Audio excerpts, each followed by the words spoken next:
Soyez bénis, mes amis. C'est de nouveau Maman Sephora, votre amie, votre sœur. Et je viens encore pour partager avec vous quelque chose que le Seigneur a mis dans mon cœur. Quelque chose que nous avons tous besoin, c'est de la stabilité. La stabilité du cœur, la stabilité dans le couple, la stabilité dans le travail. Mais cela ne vient pas de nous, mais cela doit venir du Seigneur. C'est lui qui nous a créés, c'est lui qui nous a donné le souffle de vie, c'est lui qui nous a bénis d'avoir un travail.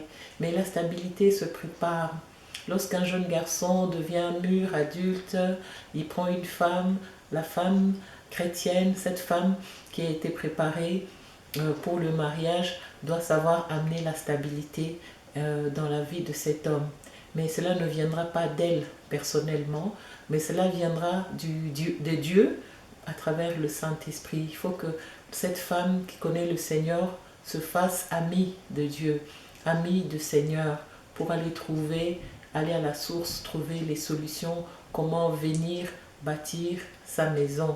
C'est une femme qui a reçu Jésus-Christ comme Seigneur et Sauveur, c'est ma prière, pour celles qui vont me suivre, celles qui n'ont pas encore donné leur vie au Seigneur Jésus-Christ, de le faire. C'est très important de connaître le Maître, celui qui a fait le mariage.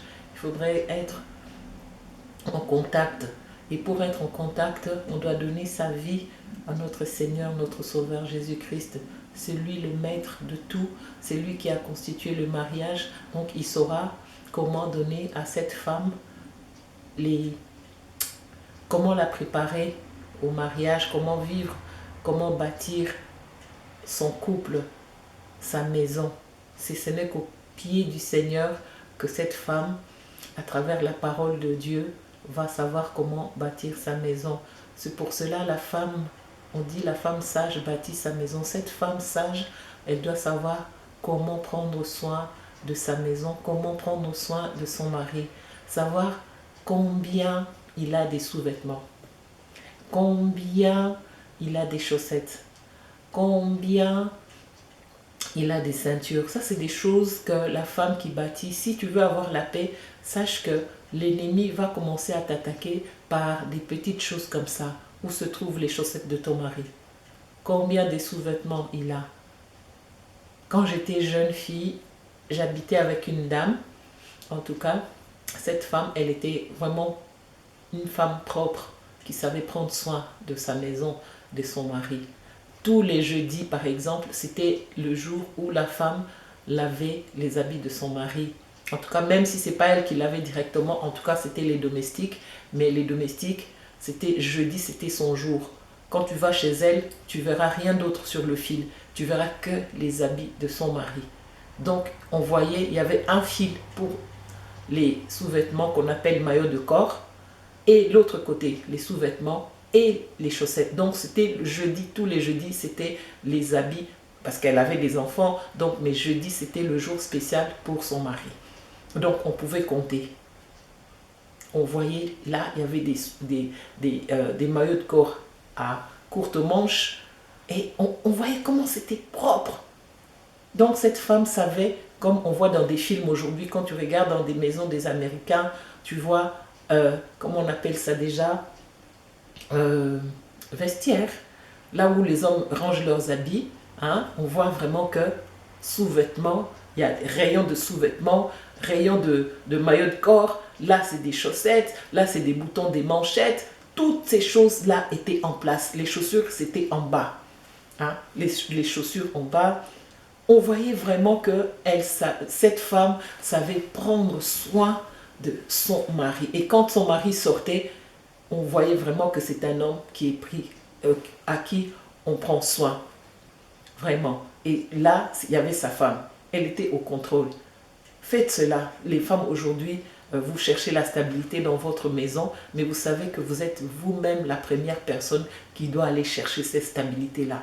C'est en sachant où se trouve telle chose, telle chose, telle. Il faut savoir ranger. Et aussi, il ne faut jamais laisser la maison longtemps dans la même position. Moi, j'ai toujours changé les... Si les gens qui viennent chez moi, des fois, ils se disent, mais encore, oui, je tourne le canapé.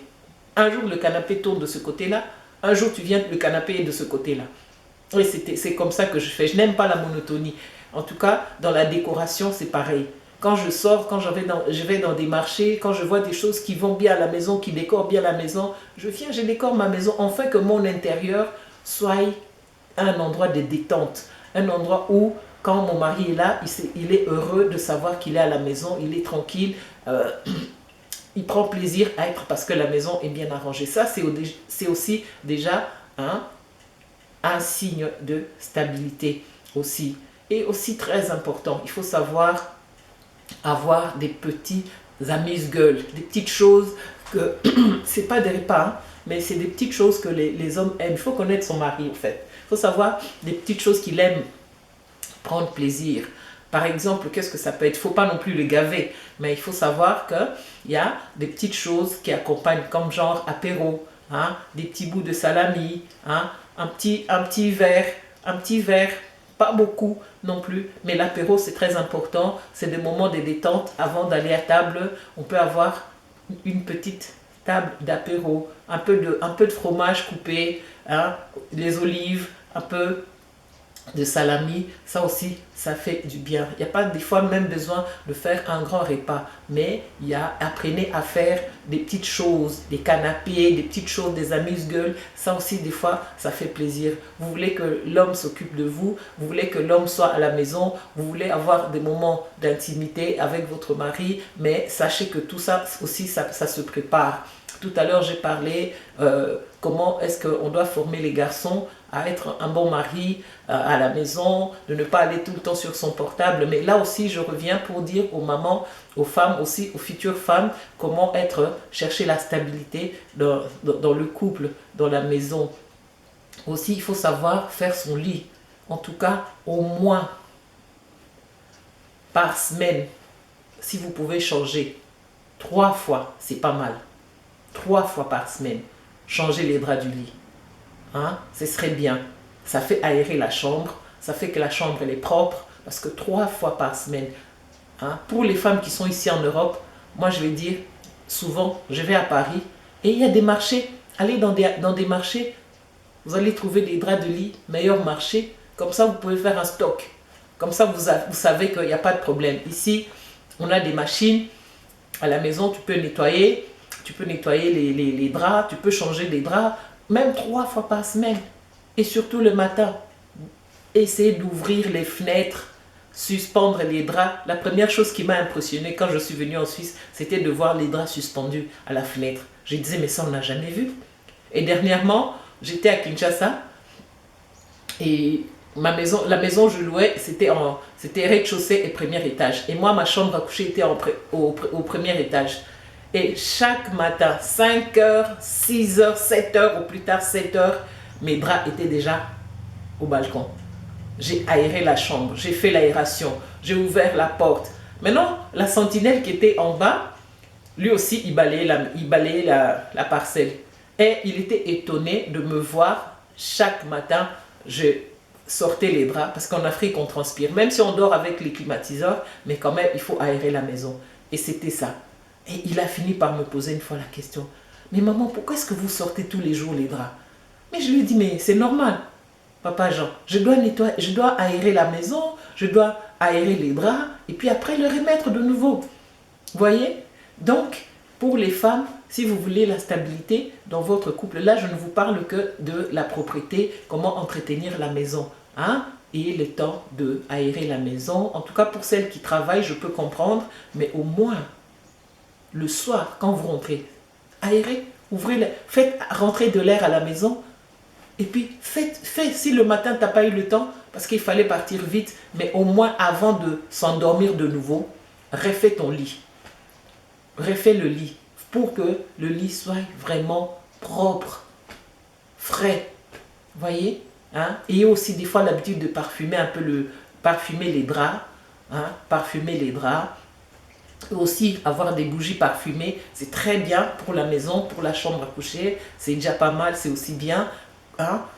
Faites des choses bien pour avoir cette stabilité. Et cette stabilité-là va vous amener encore plus longtemps à vivre encore de bons moments avec votre conjoint. Et aussi, ayez le temps, en tout cas pour les jeunes femmes, ou même les femmes de mon âge, hein, pourquoi pas, hein, dialoguer. Le dialogue, c'est très important. Ne laissez pas l'accès au diable. Ne laissez pas l'accès au diable. Donc, pour ne pas laisser l'accès au diable, vous-même, apprenez à mieux connaître vos maris. Pas que le mari se réveille le matin, le mari est en train de s'habiller, toi tu es encore là en train de parler au portable, toi tu es encore là en train de faire ton maquillage, pendant que le mari est déjà debout, il n'a pas pris son petit déjeuner, il n'a encore rien pris, toi tu es toujours en train de te maquiller, tu es toujours en train de parler au téléphone, et le mari qui va prendre soin de lui. Vous voyez comment vous-même, les femmes, vous cassez votre ménage. Cherchez à connaître les besoins de votre mari. Cherchez à connaître ce qui est bien pour votre mari. Ça, ce sont des secrets, des fois, qui amènent le mariage à 20 ans de mariage, 30 ans de mariage, parce que dès le début, tu as su prendre soin de cet homme. Tu as, dès le début, pris le temps d'amener la stabilité dans ta maison. Surtout, sachez faire à manger. Ça aussi, c'est très important. Il faut connaître le meilleur plat que aime votre mari.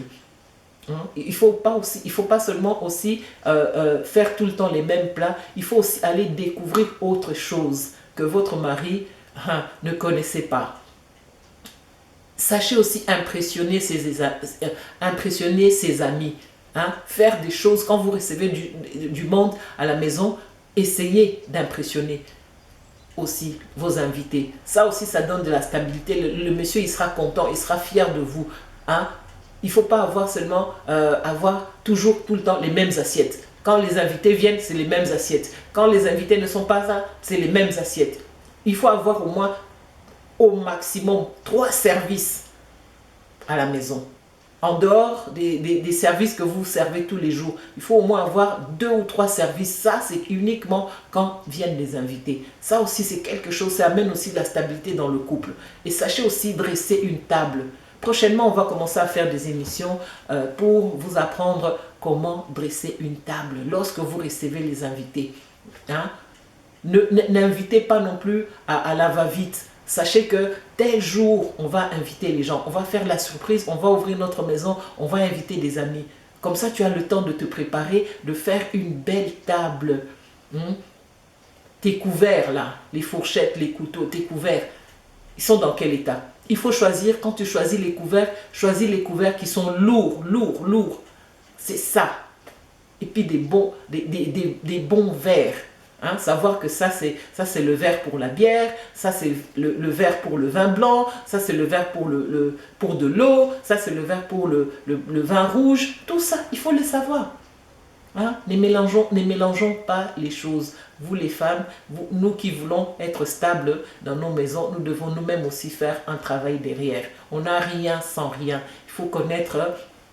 Il faut savoir comment, il faut connaître les désirs de ton mari. Il faut savoir comment ranger ta maison pour que ton mari se sente dans la stabilité.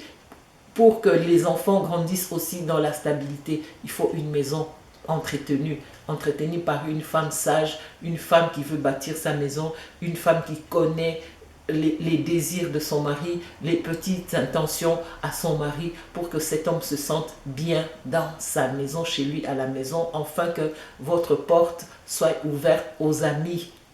Voilà ce que je voulais rajouter. Les 20 minutes des mamans Sephora, ce sera des 20 minutes qu'on va essayer de parler aux femmes qui veulent aller de l'avant, des femmes qui ont gagné leur victoire, des femmes qui veulent aller de l'avant. C'est pour ça que je disais, je voulais vous dire aujourd'hui, je voulais partager avec vous comment embellir son intérieur spirituel et son corps extérieur. Son intérieur et l'extérieur. L'extérieur, c'est ça que je vous ai parlé aujourd'hui. Savoir faire à manger. Si Esther a gagné le cœur du roi, c'était à cause de la nourriture. Dès qu'Esther s'est embellie extérieurement, ce qui était déjà intérieur était forte en elle. Mais elle avait aussi l'extérieur. Elle était belle du visage, oui. Elle savait aussi s'habiller, elle savait être propre et accueillir. Elle a accueilli son mari quand elle a fait à manger. Quand le roi l'a aperçu déjà, il a dit, Esther, qu'est-ce que tu veux?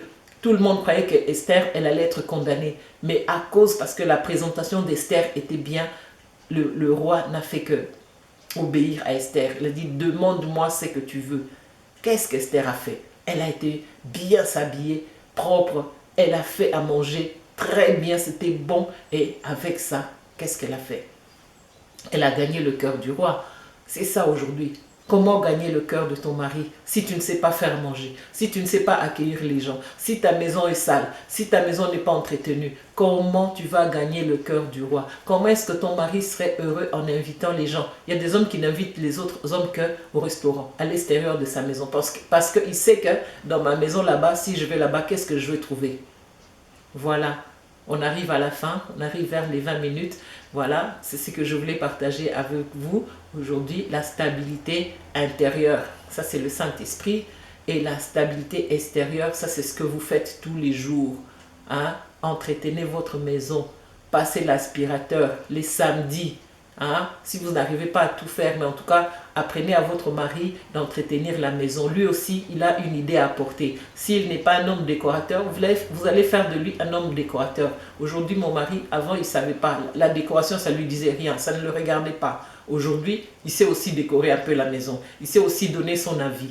Et à mon fils, je suis en train de lui apprendre déjà la décoration. Lui-même aussi, il aimait, depuis qu'il était petit, il me voyait comment j'ai décoré la maison. Aujourd'hui, tous mes deux garçons, ils savent comment décorer la maison. Parce qu'ils ont vu leur maman faire.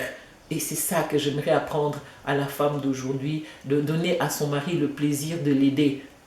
Sans obligation, mais par amour. Parce que ça se fait dans la joie. Et allez faire les samedis, comme nous on fait. Samedi, où on rentre dans les magasins, même si on n'achète pas, mais on rentre pour voir.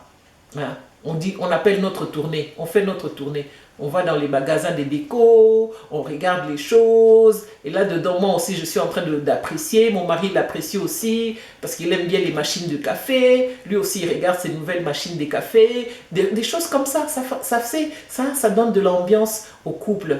Ne restez pas devant la télévision tous les samedis. Ne restez pas... votre mari, qu'est-ce qu'il va? Il va se réfugier à son portable. Et toi, tu vas regarder la télé. Toi, tu vas aller aussi sur ton portable. Et les enfants vont s'ennuyer. Et si les enfants ne sont plus là, qu'est-ce que vous faites les deux? Lui à son portable, toi à ton portable. Mais sortez, allez prendre l'air comme on dit. Allez faire comme nous. On fait notre tournée. On va regarder dans les magasins tout ce qui est... rien que regarder. Hein? Les nouvelles télévisions, les machines à café, les trucs, les casseroles. Il y a tout le temps des inventions. On peut toujours apprendre, mais faites-le ensemble. C'est une façon de vous rapprocher au lieu de rester chacun dans son coin. Voilà ce que je voulais dire aux femmes d'aujourd'hui, femmes actuelles, femmes Habakkuk, femmes sentinelles. Il y a la prière, mais il y a aussi autre chose qui va avec, la vie de tous les jours. Sortez ensemble, allez regarder les magasins ensemble, des fois même apprenez à faire la cuisine aussi ensemble, apprenez aussi à faire le lit ensemble, parce qu'il y a des fois où la femme voyage, mais qui va faire la chambre? C'est le mari. Si la femme part 2 semaines, qui va arranger la chambre? C'est le mari. Alors toi-même, quand tu es là, tu lui apprends. Voilà, les 20 minutes sont finies. J'ai dit ce que j'avais à dire et je pense que le reste, le Seigneur lui-même va vous toucher votre cœur. Je vous remercie beaucoup, les mamans Sephora Light. Que la lumière du Seigneur vous conduise dans votre maison. Merci beaucoup, soyez bénis là où vous vous trouvez. Soyez des femmes stables, hein, amenez de la stabilité dans vos maisons et dans votre couple. Tout le bonheur ne sera que pour vous et notre Dieu sera glorifié. Voilà, soyez bénis, bénis, bénis. Je vous aime au nom puissant de Jésus-Christ. Soyez bénis, mes amis, à Kinshasa, au Canada, partout en Belgique, à Paris. Soyez bénis, bénis, bénis, bénis. Des gros bisous, des gros bisous. À bientôt.